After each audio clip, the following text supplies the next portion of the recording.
día vamos a hablar con un gran entrevistado. Él es presidente de la CPC, el principal gremio de los empresarios, de los productores en particular en nuestro país. Ricardo Meves tiene una voz, opinión respecto de las conversaciones en torno al pacto fiscal, a las medidas pro crecimiento, también, por supuesto, en torno a las pensiones. Ricardo Meves está hoy día con nosotros, presidente de la CPC, presidente de la Confederación de la Producción y del Comercio. ¿Cómo está usted? Muchas gracias por acompañarnos. Hola, Ricardo, buenos días. Hola Catalina, hola Patricio, gusto saludarlo a usted y a toda la gente que está escuchando Radio Infinita a esta hora de la mañana. Muchas gracias, Ricardo. Ricardo, bueno, parte esta semana con un montón de temas pendientes en cuanto a las negociaciones, las reformas. Hemos sabido a cuentagotas un poquito lo que se está negociando, ¿no es cierto?, en el pacto fiscal. Hemos hablado sobre la posibilidad de nuevos impuestos o aumentos a los impuestos a las rentas sobre los 3.200.000 pesos. Y quiero preguntarle específicamente por eso. ¿Qué le parece a usted lo que se está conversando, lo que hemos sabido de la reforma tributaria? Cata, déjame hacer primero un poner a punto, digamos, a la gente que está escuchando. Hoy día tenemos una crisis de seguridad, orden público, falta de crecimiento, falta de inversión y por lo tanto tenemos tasas altísimas de desempleo, históricamente altas, 8,4%. Creo que ese foco hay que ponerlo cuando vamos a discutir o cuando se está ya discutiendo, porque los proyectos están en el Congreso, sí. Temas de pacto fiscal, cumplimiento tributario, permisos sectoriales, etcétera. Entonces, perdón, claro, Ricardo, pero con ese apunte que usted hace respecto de lo que yo le estaba preguntando, ¿quiere decir que considera que no es el momento apropiado para abordar estos temas? Catalina, nosotros hace mucho tiempo que dijimos que no era bueno para Chile subir impuestos, ni para las empresas ni para las personas. Y en ese sentido nosotros en enero, el 2 de enero, hicimos una propuesta al gobierno, incluso siendo bastante más exigentes en materia de rebajar el impuesto corporativo, en igualar la tasa, por ejemplo, que tienen los inversionistas internacionales, que es de 35%, los chilenos tienen más alta, ¿no es cierto?, igualar esas tasas para que podamos competir en igualdad de condiciones. Nunca hemos hablado de subirle el impuesto a las personas que ganan 3.200.000 pesos de ahí hacia arriba, porque eso es prácticamente la clase media de nuestro país que se va a ver afectada, ¿no es cierto?, con impuestos. Aquí el gobierno está apuntando a los que siempre han pagado y no está apuntando a los que no pagan, que es donde está la informalidad, donde llevamos, fíjate que cerca de un 27, casi un 28% de informalidad laboral en el país. Entonces, ahí son elementos que todo eso los pusimos en blanco y negro el 2 de enero con una propuesta concreta al gobierno. Ricardo, pero el gobierno sí está proponiendo atacar la informalidad, la elusión y la evasión, o sea, el cumplimiento tributario que le llaman. Quieren que la gente que no está pagando empiece a pagar y le quieren poner más presión. Y una de las piedras de tope ahí tiene que ver con el secreto bancario. ¿Qué opinas de que se abra el secreto bancario en esos casos para empujar el pago de impuestos de los que no están pagando? Mira, nosotros hemos planteado que cuando hay una orden judicial, y eso es importante, la institucionalidad, bueno, que sea el juez o un juez, ¿no es cierto?, el que pueda levantar en la medida que haya un proceso. Pero esto de levantar el secreto bancario por levantarlo, la verdad que no nos parece, porque el contribuyente en general queda a merced del funcionario de impuestos internos. Aquí, cuando hemos visto temas de cumplimiento tributario, Patricio, bueno, nosotros hemos sido muy críticos del informe de Llorat con el cual se está haciendo esta política pública. ¿Ya? Es un informe que nos parece que es deficiente y por lo tanto cuando tú haces política pública respecto de un informe que no ha sido consensuado por lo más con los distintos actores, me parece a mí que estamos partiendo de una mala base. También en el mismo proyecto de cumplimiento tributario se insiste en que el tema de la calificación de la elusión en sede administrativa, cuando eso hoy día se hace también en los tribunales tributarios y aduaneros. Entonces estamos haciendo un cambio profundo en nuestro sistema tributario y sin la evidencia suficiente para saber, por ejemplo, cuando hay cambio en la sede administrativa, bueno, ya cuántos juicios, ¿no es cierto?, se han generado en esa instancia. Ahí es importante saber y tener muy claro, ¿no es cierto?, los números que avalan lo que está planteando hoy día el gobierno. O sea, usted en el fondo cuestiona un poco el trabajo técnico que se está haciendo, se lo pregunto porque acá no solamente participa Hacienda en estas negociaciones previas, sino que también los partidos políticos. Lo que pasa, Catalina, es que cuando nosotros vemos lo que ha planteado el gobierno, yo no tengo muy claro que los técnicos de los partidos políticos hayan hecho el match, ¿no es cierto?, con la información que sirve de respaldo para esto. Y voy a insistir un poco en el informe de Llorrat, porque claramente nuestros especialistas nos dicen que tiene realmente varias deficiencias. Entonces, cuando tú partes una discusión sin ponerse de acuerdo en la base, ¿no es cierto?, claramente o se puede tener y se puede llegar a una mala política pública. Ya, ¿está de acuerdo con que se necesita más recursos para enfrentar nuevas necesidades o no? Sin duda. Mira, Patricio, lo que nosotros hemos planteado, primero, ir sobre la evasión y la ilusión, que duda cabe. Aquí, cuando se evaden impuestos, se comete un delito. No nos perdemos un minuto en eso. Lo que decimos es que dónde se va a calificar esa ilusión. Segundo, hemos planteado que tenemos que ir sobre la informalidad. Ya te lo decía, cerca del 27%, ¿no es cierto?, de informalidad tenemos en Chile. Tercero, cuando hemos hecho una propuesta concreta de eficiencia del gasto público, bueno, tiene que ver con que nos parece a nosotros que aquí se está malgastando en programas sociales que no cumplen el objetivo para el cual fueron desarrollados. No se está haciendo cargo del gran problema que tenemos en Chile a propósito del tema de las fundaciones, ¿no es cierto?, y del traspaso de platas del Estado a este tipo de instituciones que ya sabemos todo lo que ha pasado. Entonces, hay medidas y que el Estado y el gobierno en particular tiene dónde ir a recuperar flujo y recursos, ¿no es cierto?, para implementar sus programas sociales. Ahora, respecto a la discusión en torno a las exenciones, hay 7 por lo menos en las cuales se pretende hacer cambios, están las exenciones de la ganancia de capital y otras. ¿Cómo ve usted el impacto que esta pueda tener eventualmente en el mercado de capitales, Ricardo? Bueno, dos cosas. Aquí, primero, cuando el gobierno plantea que va a bajar los impuestos de un 27 a un 25, y la verdad está creando uno nuevo. En la práctica estamos llegando a un 26% de tasa para las empresas.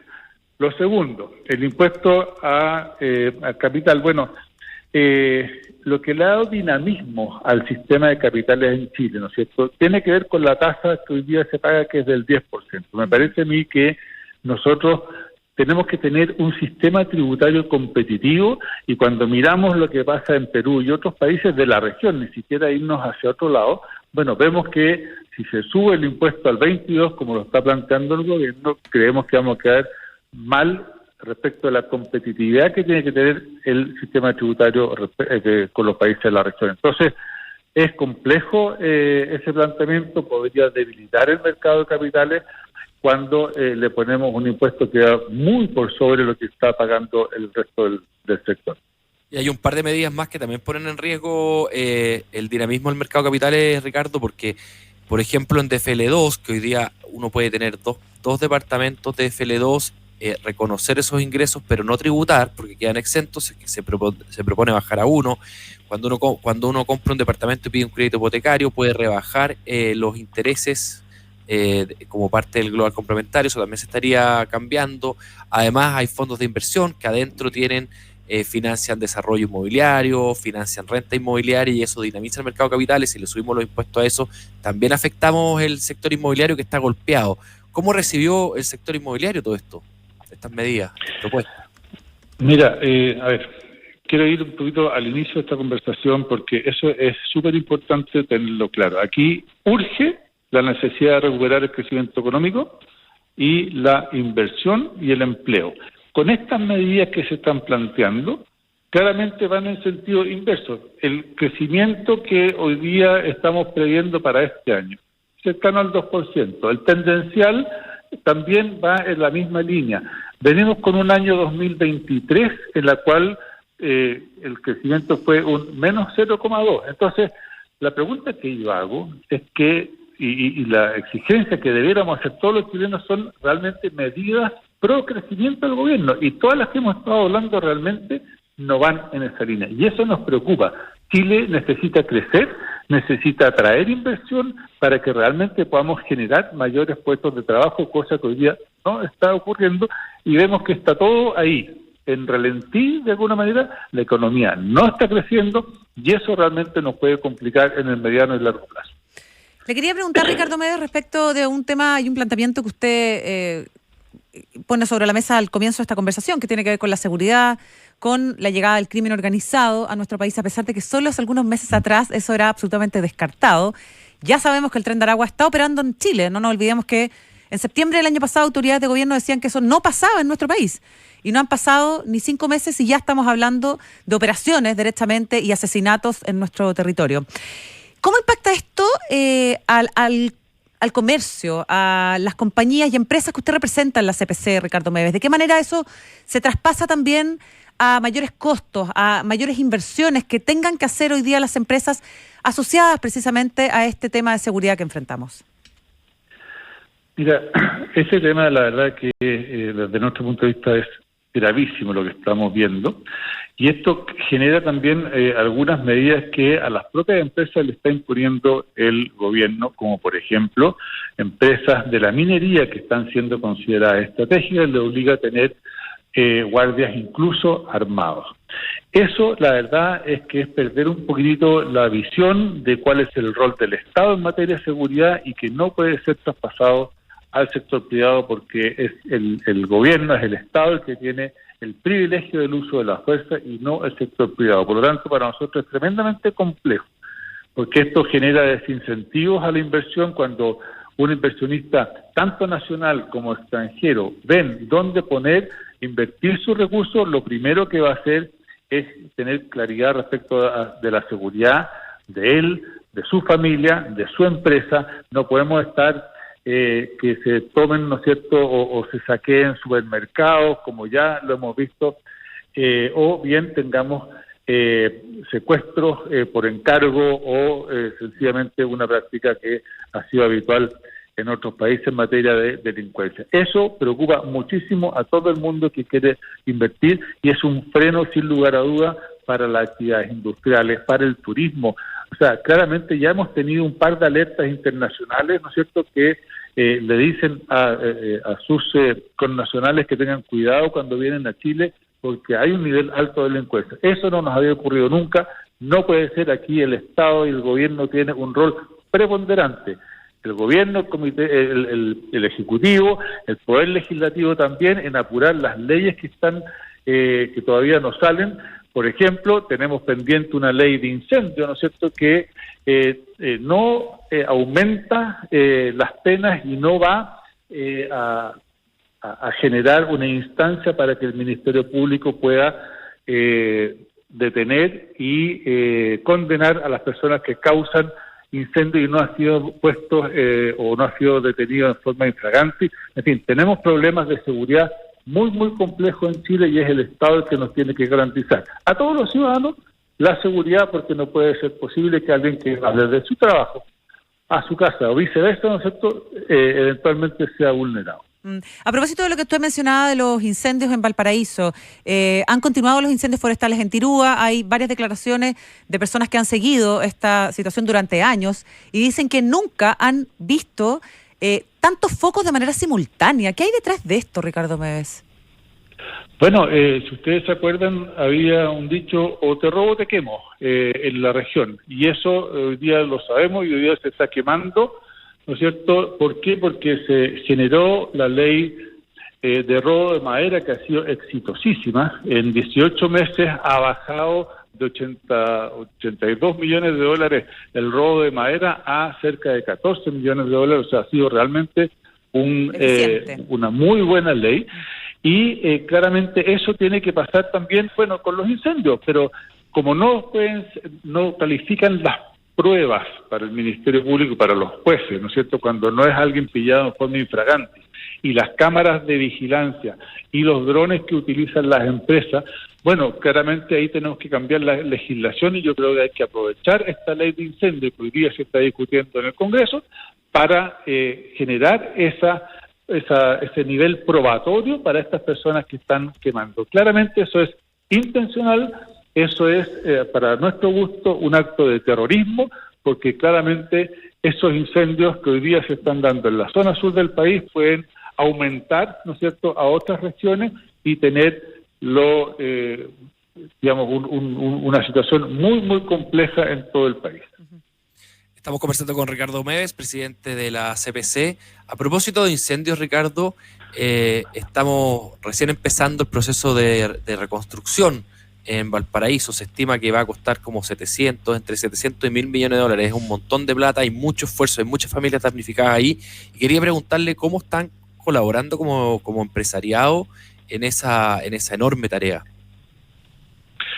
Mira, nosotros desde un principio, cuando parten los incendios, tenemos una comisión al interior de la CPC compuesta por todas las ramas, que incluso ya veníamos trabajando con anticipación con el Senapred, tenemos un convenio con ellos, y aquí hay varias patas que tenemos que ver. Lo primero es la prevención, que en esto ya pasamos esa etapa, ahora viene la reconstrucción, y aquí hay que poner a los especialistas a cargo. Por ejemplo, hay casas que muchas veces uno dice, bueno, hay que demoler y eso tiene un alto costo, cuando si se hace un análisis objetivo, no necesariamente hay que demoler una vivienda, sino que se puede reconstruir sobre lo que hay.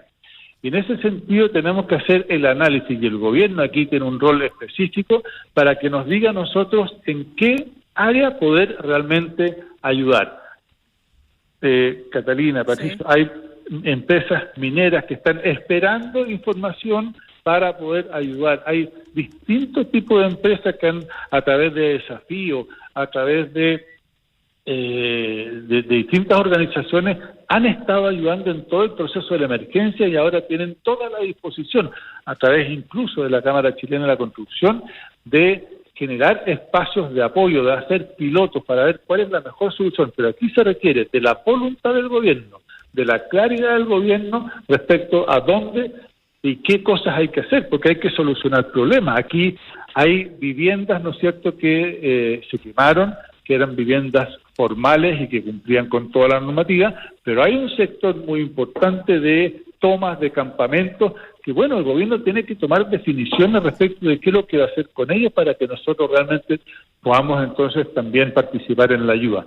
Estamos conversando con el Senapred permanentemente, tenemos reuniones periódicas y nuestro interés es justamente ayudar de la mejor forma posible, pero poniendo foco, y ese foco lo tienen que poner el gobierno local, que son los alcaldes, que muchas veces en estas emergencias se ven sobrepasados, y por cierto que también el Ministerio de Vivienda, el Ministerio de Obras Públicas, para poder generar e ir rápidamente en ayuda de estas personas que lo han perdido todo, que han perdido seres queridos, que han sufrido una inmensidad en esto, y además están viendo que de aquí al invierno no van a tener techo. Eso no puede ser, y eso no queremos que pase.